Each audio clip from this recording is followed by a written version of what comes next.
Okay. So I'll just start with an introduction, if that's okay.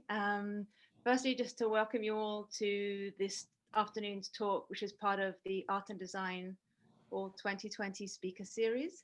It will run from 2 to 3 p.m. And as Sean said, the talk will be recorded, so we'd be very grateful if you could mute your microphones when you're not speaking. And what we'll do is we'll be putting the questions in the chat and then inviting you to ask your question to Camille kind of in turn as they appear in the chat. Um, the University of Alberta respectfully acknowledges that we are located on Treaty 6 territory, a traditional gathering place for diverse Indigenous peoples, including Cree, Blackfoot, Métis, Nakota Sioux, Iroquois, Dene, Ojibwe, Saulteaux, Anishinaabe, Inuit, and many others whose histories, languages, and cultures continue to influence our community.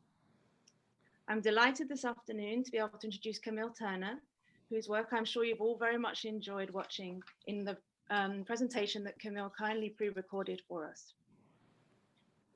Camille is an explorer of race, space, home, and belonging. Straddling media, social practice, installation, and performance art, Camille Turner's work has been presented throughout Canada and internationally. Hopefully some of you were fortunate, as I was, to see Camille's work earlier this year in Ness at the End of the World at the AGA. Camille has lectured at various institutions such as the University of Toronto, Algoma University, and Toronto School of Art, and is a graduate of Ontario College of Art and Design and York University's Masters in Environmental Studies program, where Camille is currently a PhD student. I'm sure you will have many questions for Camille, so I won't take any more time, but I warmly welcome Camille to our VADF series. Thanks so much. Thanks, Marlene, and thank you so much to everybody who's here and who engaged with the work. It's always so wonderful an opportunity for me to be able to engage with people and the questions that you'll ask will be really really useful for me as I go forward with the work. So thank you so much. This is what we live for as artists, right? Yeah. Um, so yeah, as you see in the videos, what I'm doing is recovering a ghostly past, and this is a past that haunts the present. It's and there are clues in the archive. They're clues that are also visible on the land, um, but it's not acknowledged and it hasn't been reckoned with.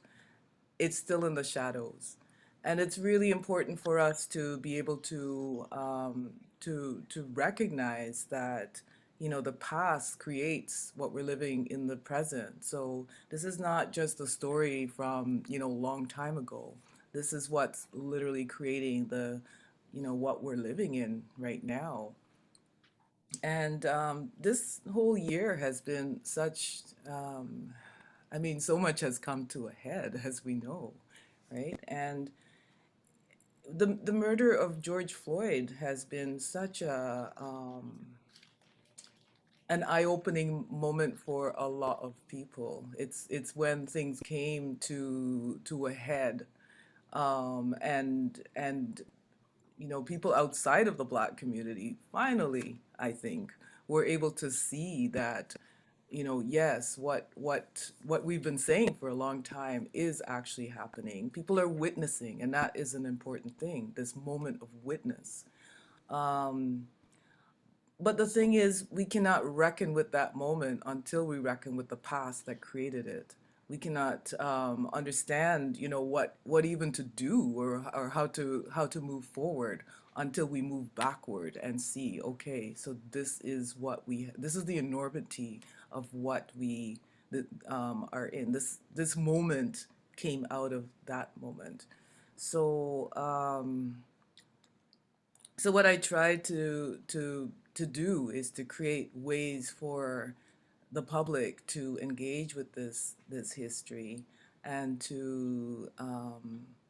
to reconnect the past with the present so that the future can change. So, so I'm inviting you to really think about this story as an urgent story and to think it through with me and to engage with me. Um, in terms of how do we go forward and what does this mean? Right. So, So, Marilyn, would you like me to sort of monitor the questions? That would be great if you wouldn't Oh, mind. no problem. So, you know what? I'm just going to be selfish and get started with my question, if that's okay. please do. So I just was wondering if you could talk more about the piece that was in the Nest exhibition. And specifically, I thought you did an interesting thing about this. The characters had to reflect on changing the past. Yeah. And they were caught in this dilemma, Yeah. because changing the past could mean people's lives were altered or lost, perhaps. Mm-hmm. But on the other hand, you know, could have this other brighter future. So there's this dilemma, and I just wondered if you could speak to that. Yeah, I mean, it's the dilemma that we all face, really. Um, this character came out of my visit to the Door of No Return in Senegal in 2014. And it was a moment where the Door of No Return is a, you know, there are many doors of no return. All along the west coast of West Africa, there are portals where the slave ships would pull up and people would be loaded through this door into these ships, never to return. So I I went in 2014 basically to um, well, you know, it was a return because this is the door that my ancestors came through. But when I got there, I was really, you know, I kept going to this door of no return, but then I kept thinking, how do I even grapple with this past? You know, I recognize it as the same past that I'm grappling with on the other side of the Atlantic, but I'm thinking, how do I grapple with this? And I realized that as a time traveler, I find myself back, you know, in this time period where all these people are around me in this place, and have I thought to myself as an Afronaut, what if I had the power to change this? What if I could stop this? You know, so it came from there. It came from that actual experience of being in that place and realizing, you know, feeling, you know, I mean, there is a powerlessness because you realize, you know, we are caught in the wake of history. But as an Afronaut, as someone who you know, can use imagination to think about what if, you know, what if we could, you know, change this past. But we are literally caught in that moment, you know, and it takes all of us together to create a new world. So it's, for me, this is bringing. I'm trying to bring that kind of sense of you know, what would it take to create a new world into the picture. Yeah.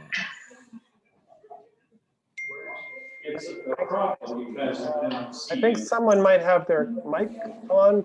May I think that might be true. Kame, thank you, Kame. All right, thanks for that answer. Other questions? I can look.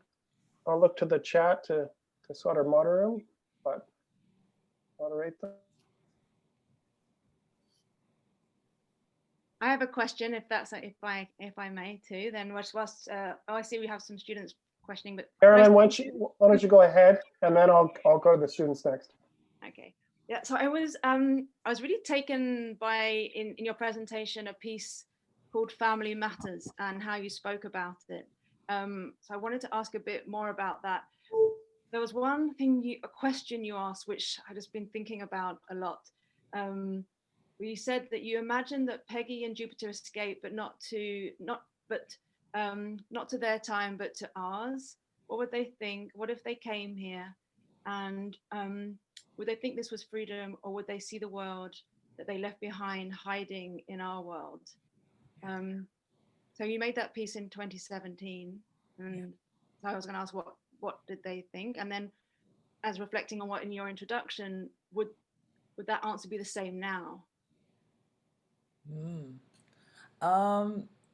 For me, it's the same, but I feel like people may think of it in a different way, looking at it now than looking at it then. And that piece was a collaborative work, by the way, with Camal Pirbhai, with whom I created the Wanted series.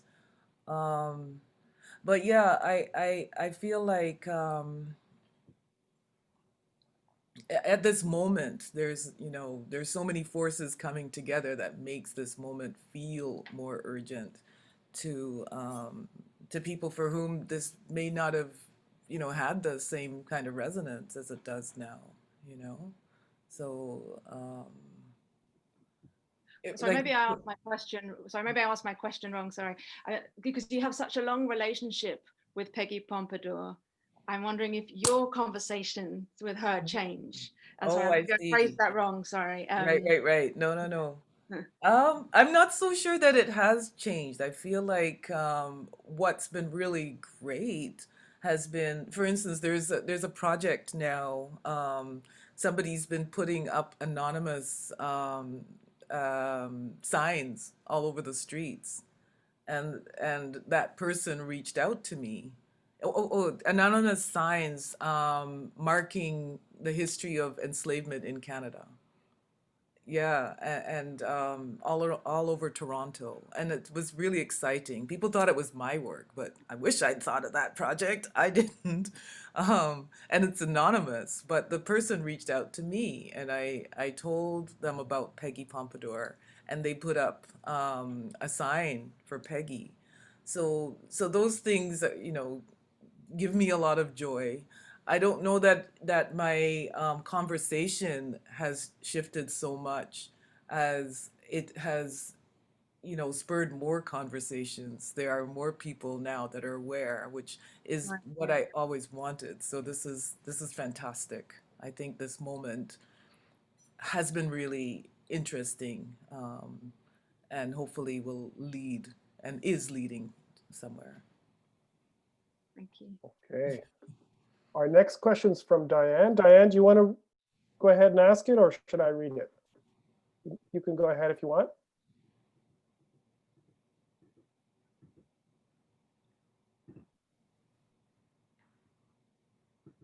Maybe I'll go ahead and read it. Okay. So the question is, you mentioned in your presentation how powerful sound is when you're used in a piece of art, especially when listening through headphones. I wonder if you could speak a bit more about exploring the use of sound in your work. Sound was for me this incredible dimension. When I started exploring history, the very first piece I did was called, and it was in the talk that I gave, the Miss Canadiana's Heritage and Culture Walking Tour. And so, it was Miss Canadiana, you follow Miss Canadiana and she walks through the city and she points out things. And it was powerful, but I just kept feeling like there's something more, there's something more that can be done. And so I was looking for something more immersive. I wanted people to literally understand that there's something underneath your feet, and I wanted people to feel enveloped by it and absorbed by it, and to just sort of really get into the characters more, and so I was looking for an immersive medium, and I was thinking, VR? Like what could it be? Like I don't know what I'm going to create, but it's got to be something immersive. But then I came across this article um, by Joanne Tompkins, who writes about theater, and also other articles by Peter Salvatore Petralia, who theorizes sound. And it just blew me away. They were talking about sound as, you know, this medium that actually has to enter your body in order for you to perceive it. You know, it's not like something visual that you're looking at and it's not a part of you, it's not inside of you, you're looking at it, right? You're outside of it. Sound has to literally be in your body for you to perceive it. You know, you can close your eyes, but you can't close your ears. It's really we're always bathed in sound, and um, it's the way that we understand that this is now and we are here, right? And so I started playing around with sound. Oh, and oh yeah, and one of the I really love Janet Cardiff's work. Um, and then also I found there was another group. I'm trying to remember what they're called, Platform, in London. I don't think they exist anymore. I'm not sure. But they did this amazing opera in 3 parts called And While London Burns. It is fabulous. And then there was also a group in New York that was doing a sound, I think it was called Sound Walk. And so they had a series of walks. You can download them. You basically they're recorded binaurally, so the microphone's in your ears. Um, so when you are experiencing it, you're literally placed in the place, and everything is happening in real time around you. So it's not like watching a film. You're in it, and you're not just, you know, watching it as yourself. You're watching it as a character. You know, somebody else's voice is in your head, and you are being directed through the space. You know, where to look, where to walk. I found it really powerful. And the first person who experienced this sonic walk, the first sonic walk I did was my mom. And I remember there was one point where um, there's screaming that's happening like over there, you know, and she just her response was just like so exciting. She just went, "What?" You know, and it was incredible. Anyway, for me, that was a huge um, that was a huge discovery, and it really took my work in a different way, because then I could really create a piece where you're traveling through time using sound and create an entire world without ever, you know, I'm not making something with my hands, or it's not an object. You can create an entire world through sound, and I found it really liberating. That's great. So Gabby, your question is next. Do you want to go ahead, Gabby? Yeah, sure. First of all, I just want to say thank you so much for being here today. It's really awesome to have another voice talking to us as a program. And my question kind of centers around, I guess the art world as a whole.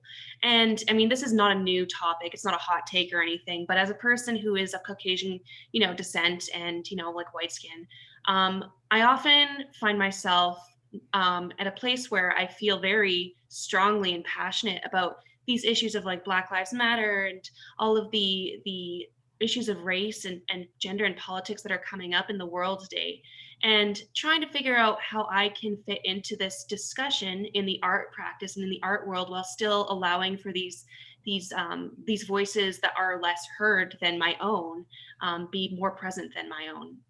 And I was just wondering if you had any opinions about that, about how I myself, like as a white person, can elevate these voices while still contributing to the art and the creativity of the world.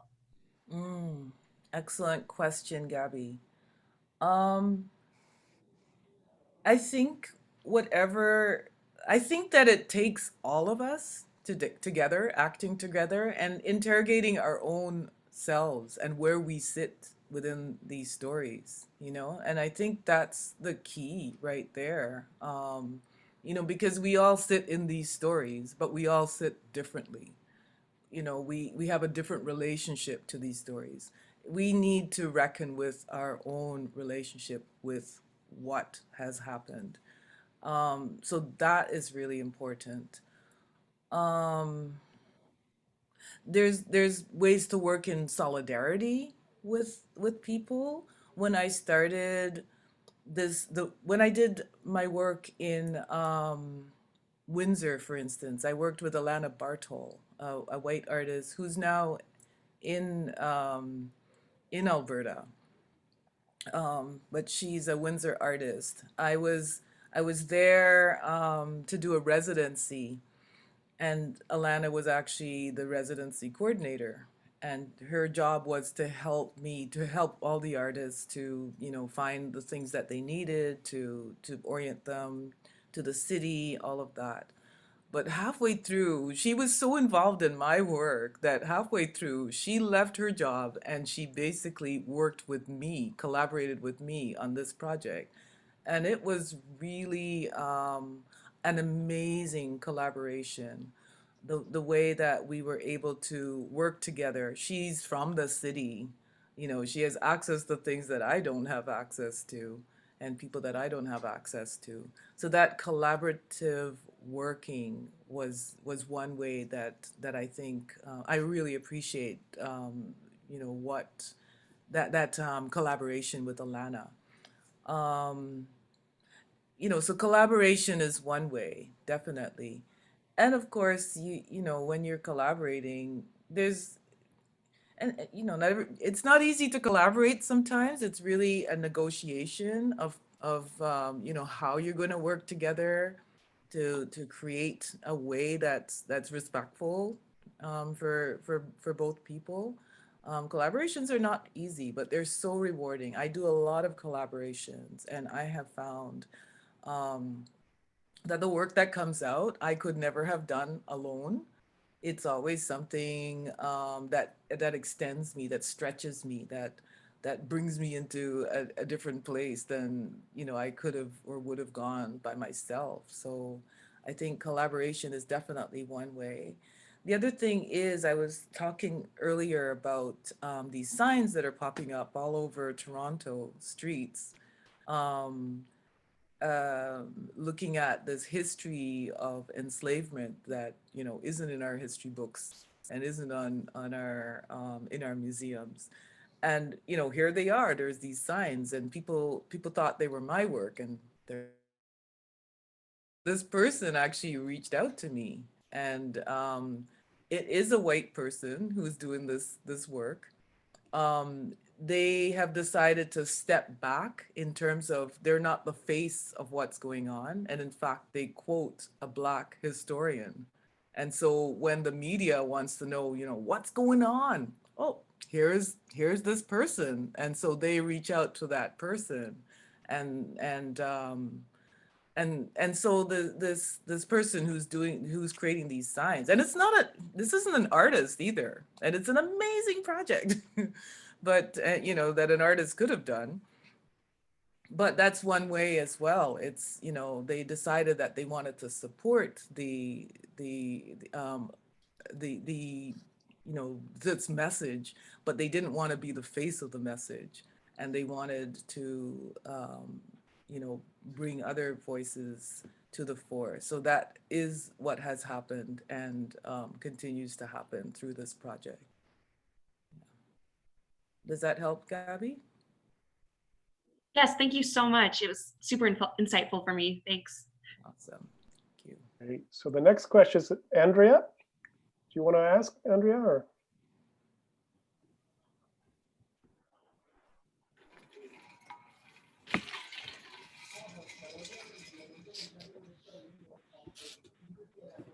Andrea, you there? Maybe I'll read Andrea's question. You speak about slavery in Canada in your work, and I only remember hearing about more about the Indigenous people. Have you found any written history about Black slavery besides I guess the advertisement you showed in your talk? Did Canada actually have any sort of written history besides your investigations? This history was written about since forever. It's just it hasn't been taken up. You know, back in the 1800s, there are accounts of enslavement that are written up. Marcel Trudel did, his book was really foundational for some of the work that I'm doing and a lot of other historians are doing. Trudel's book about slavery and slaveholders in Quebec and the French territories that became Canada, including the Windsor area. He found 4,200 people, Black and Indigenous. 60% of the people in the French territories were Indigenous. So he went through all the baptismal records. The French had something called Code Noir, which was a Black code that governed how enslaved people, people's bodies were surveilled and treated and whatnot. And so part of their code was they had to baptize people. So there's all these baptismal records. So it created a paper trail. So Trudel followed that trail. There are so many people. I mean, when you look at the overwhelming majority of what is written, it doesn't talk about enslavement. That is true, but there are a lot of people doing this work. I see Bushra Junaid is on this call. Bushra is somebody who's working on this history, looking at her own family as a Newfoundlander who's of Jamaican and Nigerian descent, for instance. And so she's been doing this work, looking at enslavement, but looking at the entanglement of the Newfoundland in the Caribbean economy, for instance. Afua Cooper, she was the person whose work really alerted me to this history in the first place. My very first project, that same one that I was telling you about, Miss Canadiana's Heritage and Culture Walking Tour, I brought Afua into the project as the historian. And she had written a book called The Hanging of Angelique, the untold story of slavery and the burning of Montreal. And that book uncovers the history of Marie Angelique, who was a woman who was enslaved in Montreal. And in 1734, she allegedly burnt down the town. We're talking 40, buildings in a major colonial settlement. And yet so many people have never even heard of Angelique. So yeah, so there's those people. There's oh gosh, there's Harvey Amani Whitfield, who's writing about maritime slavery. So in Nova Scotia, PEI, places like that. He wrote a book called North to Bondage. Frank Mackey wrote a huge tome about slavery in Montreal. Yeah, Charmaine Nelson, whose book Slavery Geography, I've got it right on my desk here. Slavery Geography and Empire in 19th Century Marine Landscapes of Montreal and Jamaica. Yeah, so there are a lot of people. I'm definitely not the only one. I am, I am on the shoulders of a lot of people who have been doing this work and continue to do this work. Yeah. So Catherine McKittrick as well, for instance, another person who writes. Sorry to interrupt you there. Jesse's next, but before, just on this topic, I think it's interesting how maybe Canada has tried to define itself differently to the United States in terms of this history. Yeah. Yeah. Charmaine Nelson, who has just started up at NASCAD, the Center for the Study of Slavery in Canada. I'm so glad that this is finally happening. Yeah, she was at McGill for many years, and she taught a class there on slavery. And she said, you know, maybe once she had a student that knew that slavery existed in Canada, but out of all the hundreds of people that she's taught, you know, you can get a graduate degree in history and not know that slavery was a part of this history. Okay, Jesse, you're up next. Do you want to go ahead? Sure. Hi, Camille. Thanks. Hi. I'd like to know more about Afrofuturism. I'm especially interested in artists working in various media, like George Clinton. And I'm wondering if there are artists or projects that combine media like this that have been inspirational or influential to you. Yeah, there are a lot of interesting people and interesting work that's happening. Not all of them would define themselves as Afrofuturists or define themselves in that way. And there's been all kinds of other futurisms that have come out of this or have splintered off. Indigenous futurisms, for instance, there's so many really interesting things going on. The people that have been influential to me, let me think. My good friend Quentin Versetti, for instance, he does monuments, these digital monuments in VR. So he's a young artist who's been doing some really great work, and he started a group called BSAM, Black Speculative Arts Movement. So he's really creating a community for some of the younger Afronauts. And he's actually doing a master's in Concordia right now on using Afrofuturism in education, in arts education. So definitely that. But there's I find some of the African Afrofuturists really interesting. I'm trying to remember his first name. Kariburi is his last name. Amazing work. There is also,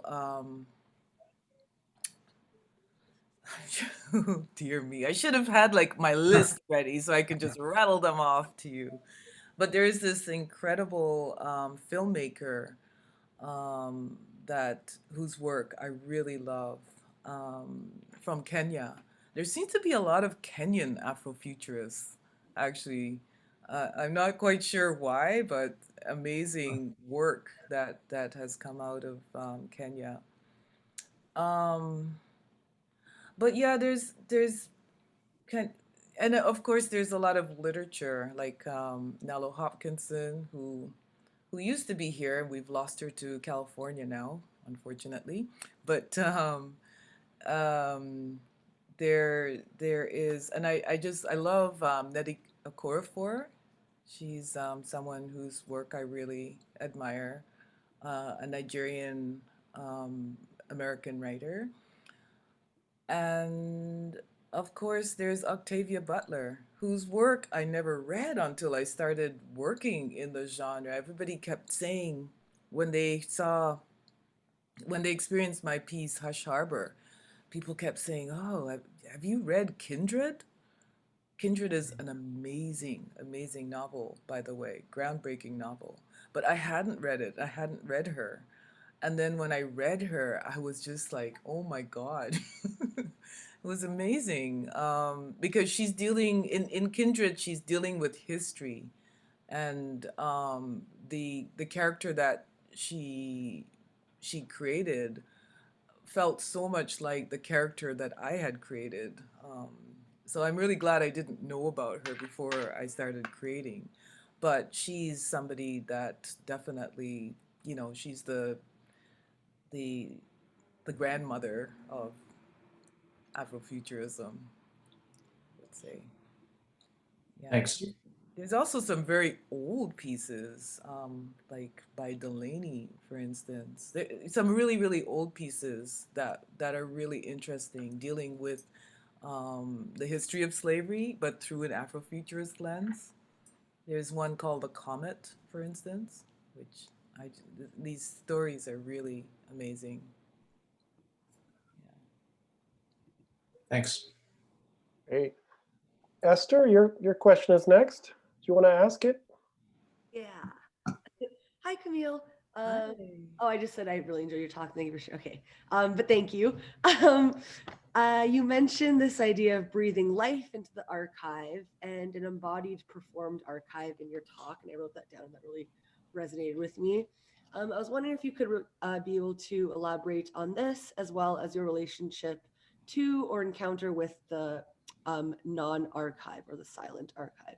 Also, I write a lot, but this silent archive as a contemporary archive that continues to pervade the erasure of our bodies and presence as people of color, and especially Black and Indigenous folks right now, I guess, in this kind of climate that we're in. But yeah, thanks. I'm not familiar with the silent archive, with that concept. Oops, are you frozen? Looks like, unfortunately, she's frozen. Okay, all right. Let's see if she can maybe come back to us. Yeah. Yes, I hope so.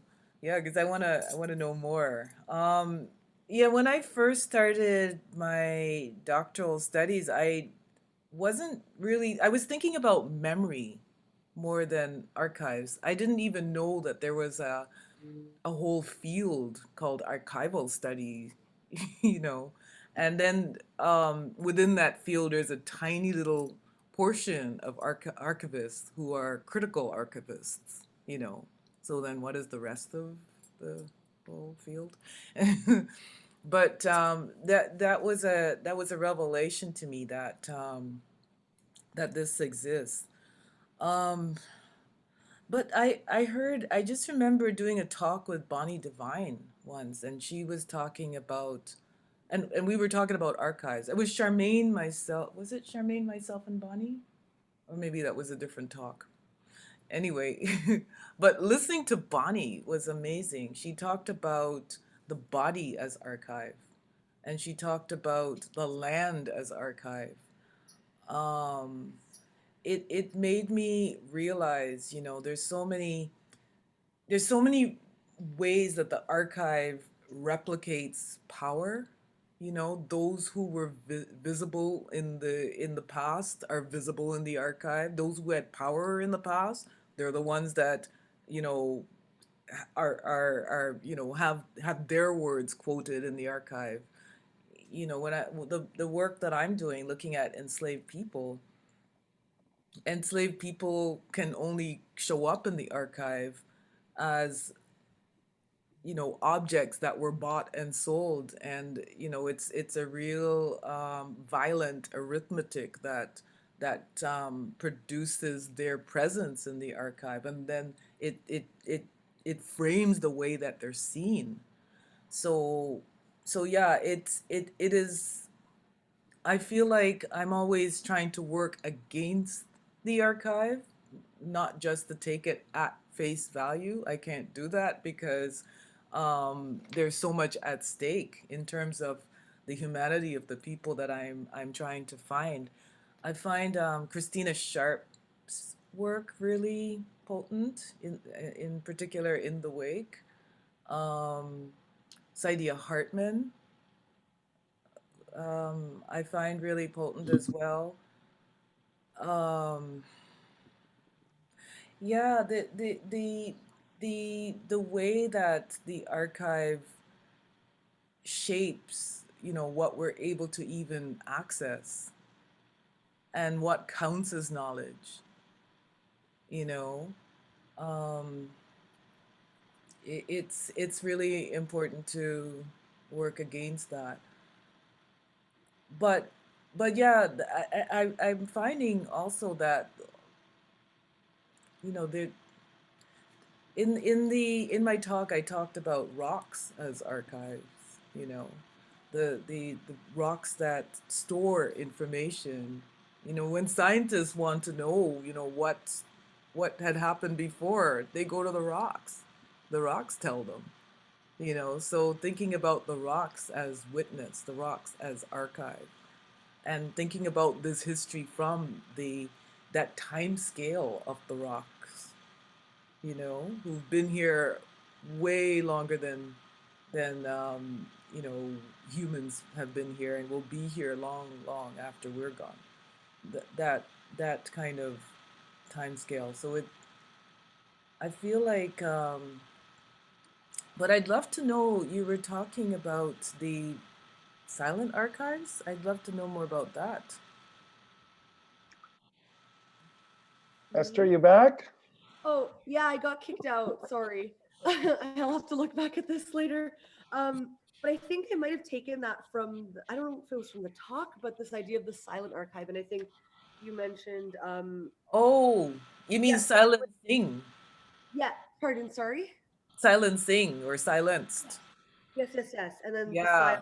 silence as an active process. Yes. Now that is Michel Rolfe-Trouillot, who's a Haitian anthropologist who writes about history and historiography, and he talks about silence as being an active force. You know, there's a reason why silences are held in place. If they weren't propped up, they would not be there. You know, the silences persist because they are fanned. You know, they're nurtured. They're nurtured. They're constantly being produced.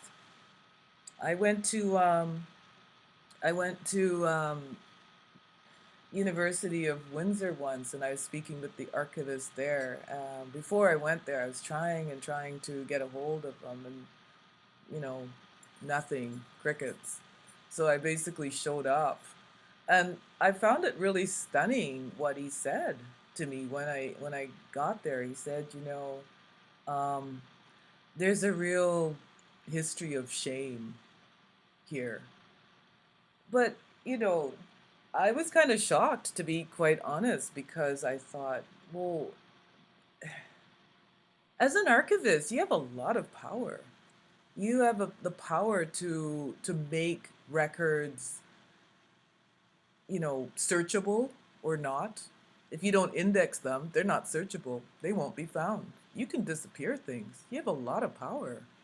Archives are not neutral, you know, and so I found that really disturbing. That idea that shame would keep an archivist from actually um, doing their job, which should be to make these records available. I suppose they are doing their job though, when you think about it, because they're the records of the state and the secrets of the state, right? So it kind of reinforces the way that the state wants the story to be told. So I suppose they are doing their job. Yeah. That's why it's so, it's almost an oxymoron to have the term critical archives. All right. Yes, I completely agree. Sorry, I just wanted to say that. So thank you. That's really great. Thanks. Thank you. Sorry, Esther, did you have more to say there? I didn't mean to cut you off. No. I just wanted to say Okay. thank you. And I really like that idea about the oxymoron of like the critical archives. Thanks. We have a great question coming up from Cassidy, but I just wanted to follow up on that question. And it's such interesting to think about, so interesting to think about the archive. And in a sense, you're very much going back to the archive and revealing what was buried or lost or silenced, right? Mm-hmm. But I wonder, do you ever find that kind of tension arises where your work is, I mean, the important work you're doing around the archive actually gets turned around. In other words, does that make sense? No, that's interesting that you're saying that. I just remember when I started the Afronautic Research Lab, I kept thinking, oh my God, like what if people think that it's like fake? You know, the way that artists can be dismissed, you know, and that could happen. So what I did is I started putting books in it. You know, so I'm boring the legitimacy of the, you know, the publishing industry and academe to you know, import that into an artistic project. I just remember talking to, there was one archivist at U of T who, you know, I was telling this to. It's like, what should I do? You know, what if, and he could not understand my dilemma at all. But, you know, you all are artists, you know what I'm talking about. And it can happen, and it does happen. This way of dismissal. I had a friend who came to my show, my last show in Newfoundland,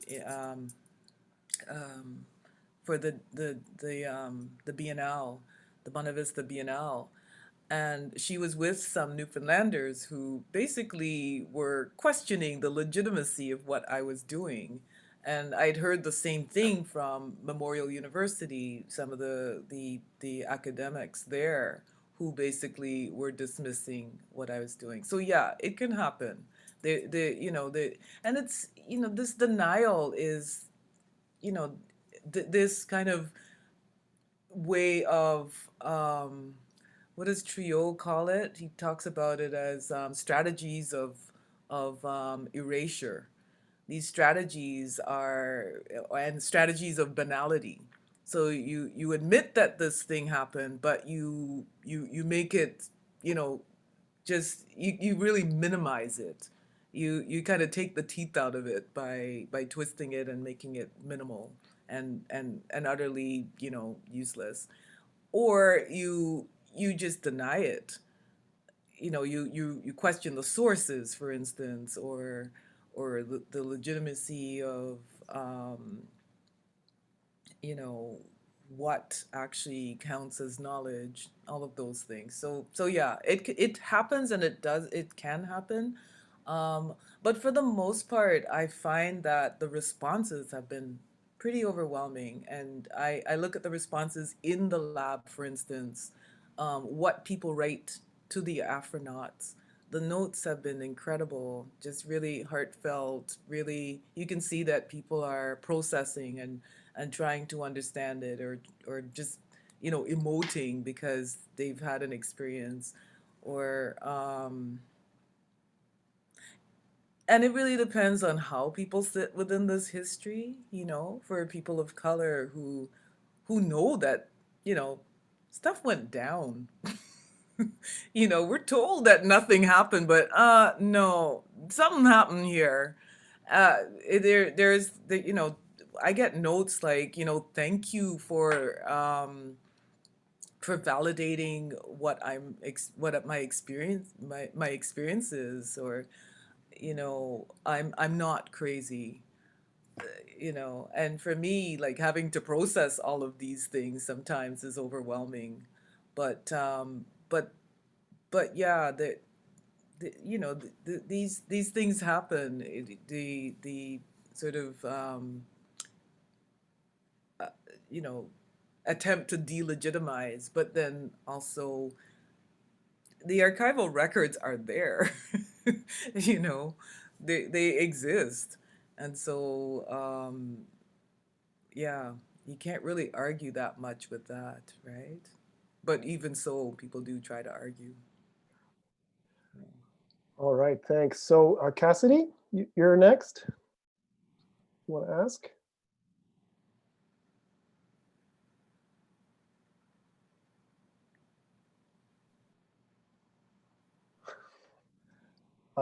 Maybe I'll read her question. Do you think that more prominence is placed on the Underground Railway in schools in order to distract from Canada's slavery history so that it can draw a stronger difference between Canada and the United States or deny that it happened altogether, similar to what has been done with the negligence to teach about residential schools in the 60s scoop for the longest time. Yeah. Well, it serves the national narrative, doesn't it? It's very convenient, and it's such a powerful narrative. It really makes the state look good, look really, yeah, Canada, all of that. So I mean, that is exactly what it does. But I think too there is genuine ignorance that produces it as well. People generally don't know, but it's not even just not knowing, it's not wanting to know, you know? Um, there was a Kyle Brown, who's a CBC reporter, did this two-part series on slavery in Canada for CBC. One is called, I think it's called Canada's Slave Secret. He went to Halifax, and he he went with Afua to this place, and what was his name? One of the prime ministers was there, and she was Afua was asking him about yeah. So Kyle asked the prime minister, what was his name? I can't remember his name now.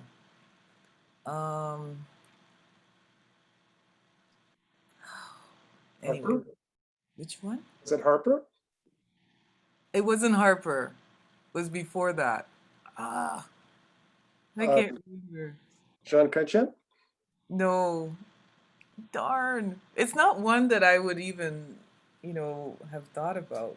It's like before all that. Anyways, so Kyle and Afua have this conversation about how, the Underground Railroad, it's like the most popular story that most Canadians know. It gets trotted out every February. We all read about it, hear about it, and then it gets put back on the shelf, right? So it's the thing that people, that comes to mind when Canadians think about slavery, right? So that was the conversation, and then they go and they see this this is like a prime minister. They see him, and so Kyle asks, so what comes to mind when you think about slavery? And he goes, oh, the Underground Railroad. And he's going on, and Afua goes, oh, did you read my book? And he goes, oh, I sent you that book.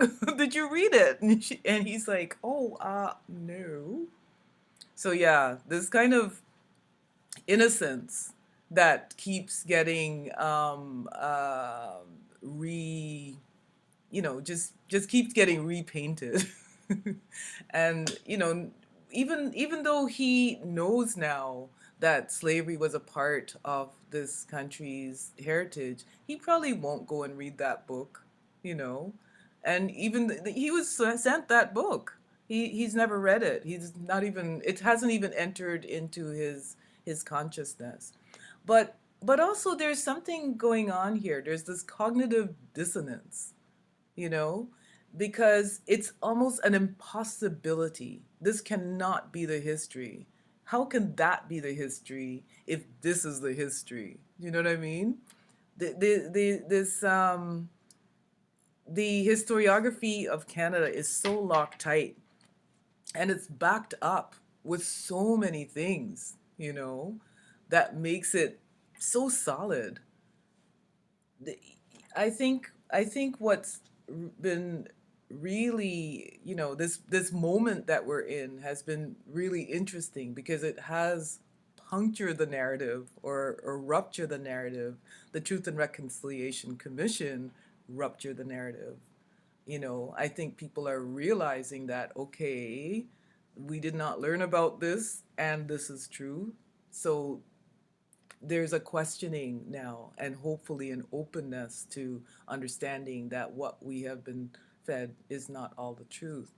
but I can see, you know, when I brought my students into the archive, for instance, and they're grappling with all of this, I can see that, you know, you're asked to throw out everything that you have learned, that, you know, your teachers have told you are the truth. Not just your teachers, every single institution has told you that this is the truth, this is what you're living in, this is the world. And all of a sudden it's like, what?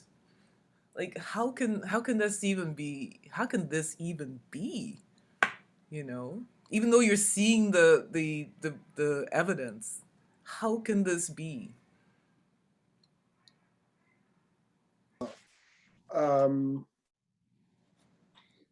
There's another question or statement from Amy. Oh, I was just making a, you know, so it's almost like as if it wasn't made into one of those like hokey Canadian Heritage Moment commercials, it didn't actually happen, you know? And being sarcastic. That, no, but it's true. Um, I've got a good friend, Kari, who is a singer, and he did this fantastic spoof of the heritage moment on slavery that, oh, I wish he would just like really do it for real and put it out there, because it's so good. It's part of his act. It's fabulous. But yeah, it's yeah.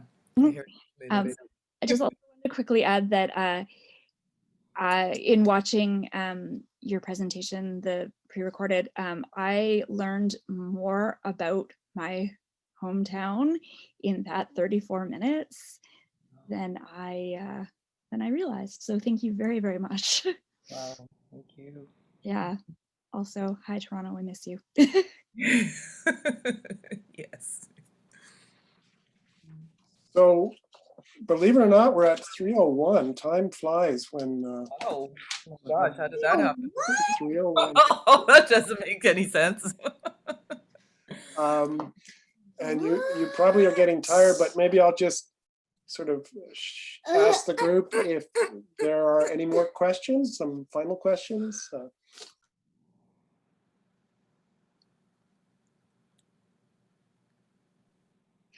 May I ask a question, Camille?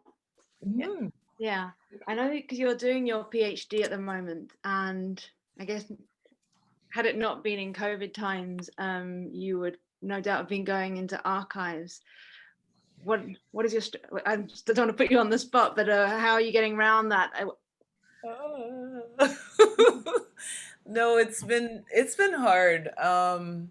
I mean, I'd like to be walking on the ground in Newfoundland. I want to, you know, to re-experience and you know, what it is to be there. There's so much that's missing right now, and it's kind of forced me to rely on memory, mine and other people's memories, but also, yeah, it's been tricky just trying to find what I need in the archive. But you know, I'm luckily you asked me, Sean, earlier about, you know, being an artist and the way that things can get dismissed. It's like, but I'm doing a practice-based PhD, and so I'm creating an artwork, and it's about that whole journey, you know. So I've made it not about, you know, here I am producing a historical document. I'm producing I'm producing a document that's my journey through the archive. Do you know what I mean? So, and or my journey through the story, and however it comes to me, and whatever comes to me.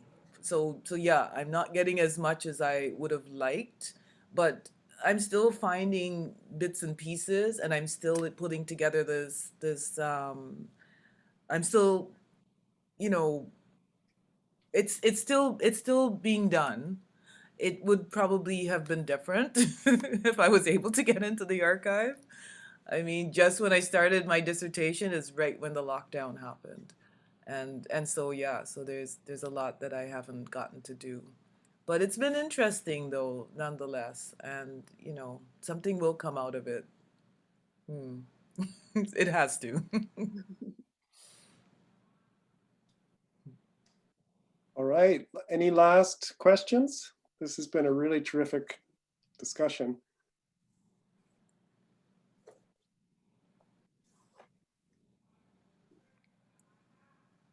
Okay, I don't see any. I want to say huge thanks. This has been terrific. Marilyn, you want to end with anything? Thank you so much, and I really hope we can invite you to Edmonton, come in person. Yeah. Very soon. Thank you. Yeah. It's been wonderful. I really, really, really appreciate all the engagement, the questions. It's been wonderful. Thank you. So thanks again, and I guess we're going to wrap up here. To my group, I just will say that I'll see my class at 3:20. We'll take a break. We'll see my class at 3:20. Bye. And Emma's saying bye to everyone. Camille, thank you so much again. It was really terrific. Okay. Take care, everyone. Bye. Bye. Bye.